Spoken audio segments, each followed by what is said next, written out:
Baik Bapak Ibu, tadi disampaikan oleh Ibu Sari, betul 62 orang, jadi perwakilan dari masing-masing sekolah. Kenapa tidak merata begitu ya? Mungkin kalau diratakan mah satu sekolah, satu pengawas dari masing-masing kecamatan, sepertinya penafsiran surat tidak bingung ya. Tapi kan kami tidak kontekstual kalau begitu, gitu. Ini hanya pemerataan saja. Nah, kenapa ini ada evaluasi ya? Jadi evaluasi yang dimaksud di sini, kita mengevaluasi kegiatan akreditasi yang sudah, di mana terdapat permasalahan. Yang pertama, ada nilai akreditasi yang turun dari nilai sebelumnya dengan akreditasi yang terakhir. Kemudian stagnan, nilainya tetap di posisi itu. Kita kan perlu menganalisis kenapa, gitu ya. Yang ketiganya, ada sekolah yang memang belum diakreditasi sama sekali. Masa mau dibiarkan kalau kami hanya random saja, menurut Korwil, oh sudah saja SD ini.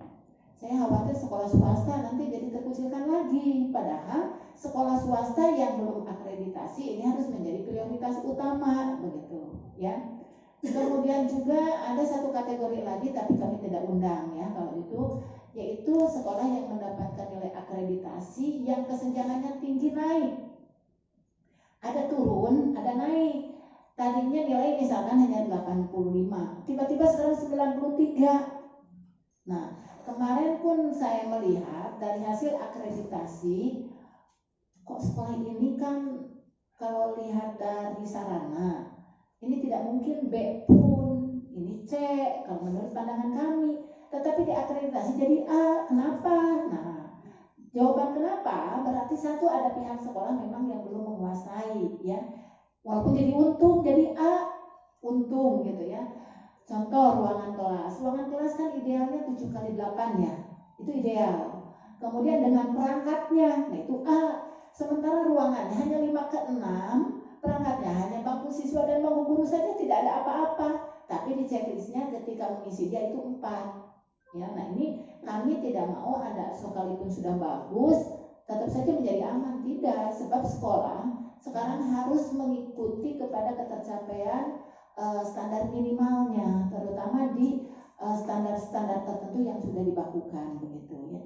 Nah, kenapa juga para pengawas harus kami undang? Karena pengawas bagian dari tim pendamping pengawal sekolah yang akan akreditasi. Kalau dulu-dulu kepala pengawas itu kan hampir dominan jadi asesor. Nah, sekarang kan kita cuma berapa asesor dari tingkat sekolah dasar. Nah, seolah-olah kita itu tidak punya tugas, jadi tidak punya bahan lah gitu ya. Tidak punya bahan yang luas untuk melakukan pendampingan ke sekolah-sekolah, sehingga sekolah saat ini masih didampingi oleh KPA dan oleh kami ya dari kursi setiap mau menjelang akreditasi. Dan untung sistem akreditasinya masih online. Ya, online mah Bapak Ibu, buku laporan kegiatan ekstrakurikuler, judul nawe kieu keun. Bade mukaan kumaha kan nolnya. Online masih untung begitu, tapi manakala sudah ada luring, nah ada nyambung antara cover dengan dalam, ya itu yang kami khawatirkan. Kami ingin mengoptimalkan semua kinerja sekolah, mulai dari perencanaan, pelaksanaan, sampai dokumen dan pelaporannya. Ada dokumentasi sekolah, ada pelaporan. Jadi kami ingin memaksimalkan begitu. Jadi di sini mari kita Bapak Ibu pengawas juga bersama-sama sharing dalam rangka kita meningkatkan upaya bagi sekolah-sekolah yang memang harus diakreditasi begitu. Ada informasi terbaru juga, untuk informasi cuma kegiatannya baru akan dilaksanakan di hari Minggu dan Senin besok ya, yaitu tentang rakor. Apakah semua sekolah ini harus mengikuti akreditasi ulang? Pada prinsipnya iya. Tetapi anggaran dari pusat kan juga ada keterbatasan, maka muncul kuota kepada sasaran yang menjadi prioritas. Yang menjadi prioritas itu siapa? Satu, sekolah yang belum sama sekali, apa yang tadi yang menjadi permasalahan kita juga di Kabupaten Bandung ya.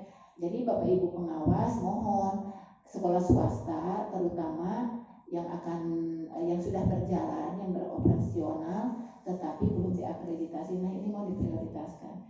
Juga di Kabupaten Bandung akan ada USB, unit sekolah baru, ya. Nah ini juga harus menjadi sudah ancang-ancang kita. Tetapi catatan di situ ada kata kunci, harus sudah meluluskan. Berarti genap tahun lagi ya. Nah jadi sekolah swasta lah yang prioritas, yang baru sudah meluluskan, ini prioritas utama begitu ya. Jadi pada akhirnya nanti kita sama-sama punya bahan materi untuk melakukan pendampingan. Jangan seperti begini, mohon maaf, ini mohon maaf. Tahun ini akan ada akreditasi. Sekolah yang tahu periode kemarin yang diakreditasi mana ya? Itu. Nusaniron heula kadinya. Yang saya rasa kalau begitu peningkatannya itu tidak akan nampak ya. Jadi peningkatan kinerja ini dengan pemahamannya juga bagi sekolah yang diakreditasi tahun ini, khawatirnya karena sistem akreditasi sekarang 70% itu kinerja. Jadi lebih baik lebih cenderung kepada menggali tentang bagaimana proses sekolah dalam mewujudkan tujuan sekolah, kinerja sekolah yang berbasis dengan mutu, begitu ya. Siapa yang ditanya bukan hanya siswa, guru, kepala sekolah bukan, tapi juga orang tua. Terkadang juga dibutuhkan juga Dudi di sana juga harus dihadirkan. Sehingga prinsip-prinsip sekarang yang harus kita upayakan dalam peningkatan mutu, akreditasi sekolah merupakan bagian juga dari peningkatan mutu, ya. Semuanya paham, diantaranya adalah jalur kemitraan, ya. Jadi kalau sekarang kan sekolah itu berjalan pada koridornya saja ya. Pokoknya mah seaya-aya manfaat ilmu aya, begitu kan? Nah tidak bisa, kita harus punya link dengan stakeholders yang bisa bersama-sama mutualisme, gitu ya. Apalagi di masa pandemi begini, masih pandemi tapi sudah abai. Berarti kita harus melakukan sharing juga dengan lembaga terkait dan insya Allah terutama dengan Dinkes dan Puskesmas ya. Jadi semua sebelum saya berlanjut informasikan akan dilakukan vaksinasi peserta didik usia 6 sampai 12 tahun. Ya, ini akan segera kami berdasarkan datanya ke Dinkes untuk segera dilakukan pemetaan gitu ya.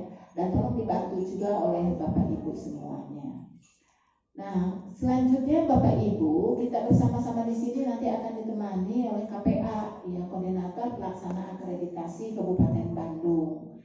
Nanti pada pukul 10 beliau siapnya karena sekarang ada kegiatan dahulu. Silakan Bapak Ibu nanti sharing permasalahan-permasalahan yang dihadapi oleh Bapak Ibu semuanya. Terutama ini masalah penggunaan instrumen baru, ya. Kalau dulu istilahnya kan hanya dia ya, hanya mengisi dia. Sekarang pun apakah masih dia? Masih tetap namanya dia, data informasi akreditasi. Pintunya apa masih dengan Sispena? Pintunya masih tetap Sispena. Ya, sebab masuk ke akreditasi itu sistem akreditasi sekolah, tetapi instrumennya yang berbeda. Sekarang menggunakan IASP, ya, instrumen akreditasi sekolah, ya. Nah, di IASP kalau dulu kita berbicara tentang 8 standar, berarti yang sekarang itu difokuskan kepada 4 aspek kinerja, ya. Jadi itu diantaranya. Silakan Bapak Ibu nanti kita bersama-sama untuk mendalami bukti fisik sekolah itu yang mana sih, ya. Di dalamnya memuat mulai dari perencanaan, pelaksanaan, pemantauannya, laporannya, plus dokumennya. Itu yang saya sampaikan tadi, ya. Nah, kemungkinan ke depan juga nilai akreditasi diupload dan itu masuk ke dashboard. Dashboard itu bahasa sederhananya album, ya, album kinerja sekolah. Jadi apapun untuk pemantauan Kemendikbud atau Dapodi itu dilihat nanti di dashboardnya. Jadi kalau sekolah sudah banyak upaya tapi tidak pernah mengupdate tentang Dapodi, di situ tentunya kosong saja dan ini bosnya nanti dipertanyakan. Ya, ini kaitan dengan bos. Tetapi manakala di dashboardnya di situ sudah penuh dengan dokumen-dokumen bukti kinerja sekolah, nah mungkin sekolah itu akan diperhitungkan. Dampaknya kemana? Ada pos mutu, ada pos prestasi, ya. BOS prestasi adalah BOS yang diberikan kepada sekolah-sekolah yang mengalami perkembangan progres yang bagus dalam peraihan prestasi. Mulai dari prestasi akademik, mungkin kalau nanti dengan asesmen nasional, tapi untuk tahun ini sepertinya masih ujian ya, karena asesmen nasionalnya masih di kelas 5. Tapi ke depan, tahun depan 22 tahun semester ganjil dan genapnya, ini kan langsung dengan asesmen nasionalnya di kelas 6. Kalau sekarang kan untuk perbaikan mutu secara menyeluruh diawali dari pusat sampai ke tingkat satuan pendidikan gitu ya. Jadi jangan beranggapan ANBK yang kemarin itu untuk apa? Untuk kita kabupaten dan nasional. Jadi perbaikannya secara menyeluruh, tidak bisa hanya untuk pusat saja. Nanti dinilainya juga kita teliti kembali, dan insya Allah mudah-mudahan nanti juga ada forum khusus kita bertemu untuk